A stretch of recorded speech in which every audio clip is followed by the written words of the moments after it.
Pride to me is many things. Honoring the legacy of those who came before me. I'm going to continue to advocate for our trans youth right now who are facing over 100 anti-trans bills and legislation nationwide, and continuing to work to uplift our communities for collective liberation. Pride to me, first and foremost, is a form of protest, right? The first Pride ever was a riot, and it was a riot started by Black and brown trans women. So it's very important to me to remember the history that came before me, and that it's not just a celebration that is, co-opted by rainbow capitalism. I think Pride to me is about identity and belonging, and no longer being afraid of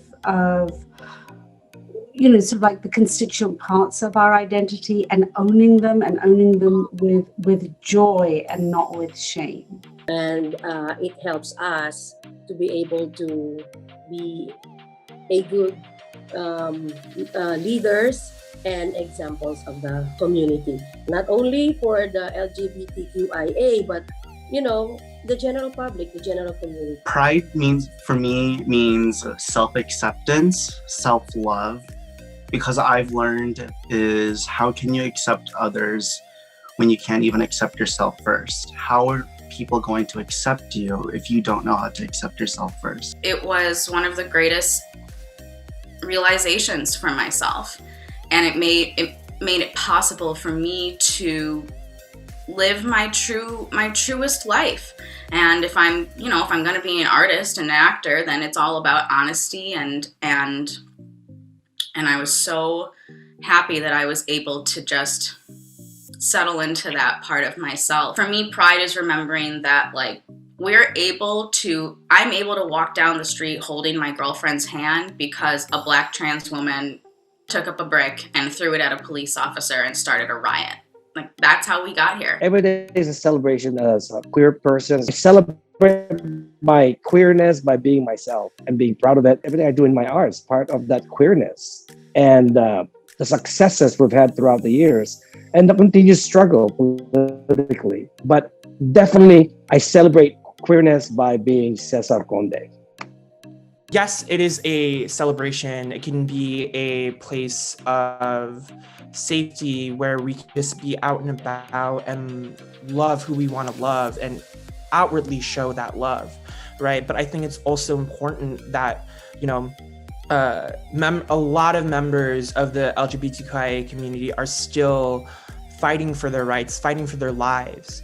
And I just completely try to subvert the white gaze that is very predominant within LGBTQIA representation. It's very important for me to, really try to stir up cis straight people's expectation of what Pride is.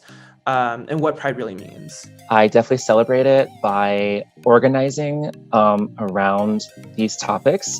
So on June 5th, I did have organized a Blasian March Pride rally. I celebrate Pride by continuing the work, using protests as a space of joy, a space of collective experiences, and also continue to advocate and provide and make room for our trans youth to be seen and to be heard in this really horrible time.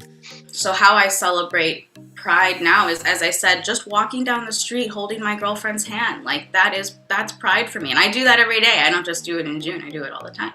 But it is about safety, like we do with the pandemic. And Chicago has moved their Pride parade. Usually it would have happened by now.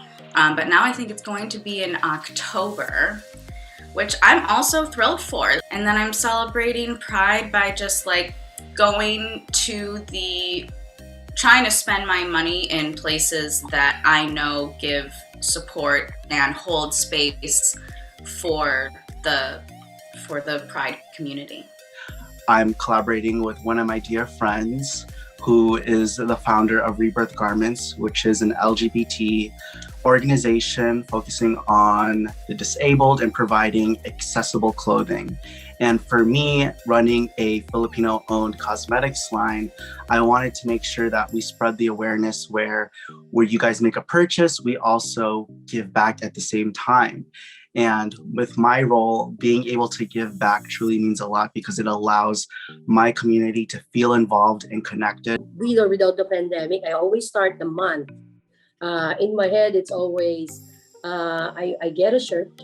Every year, I get a shirt from a store and I wear it, take a picture of myself and my spouse, put it in social media and just tell people, loud and proud, member of the Pride. A lot of the organizations that I belong to and a lot of the grassroots efforts actually very easily transferred themselves to smaller meetings, smaller group meetings, to Zoom calls, to Zoom celebrations.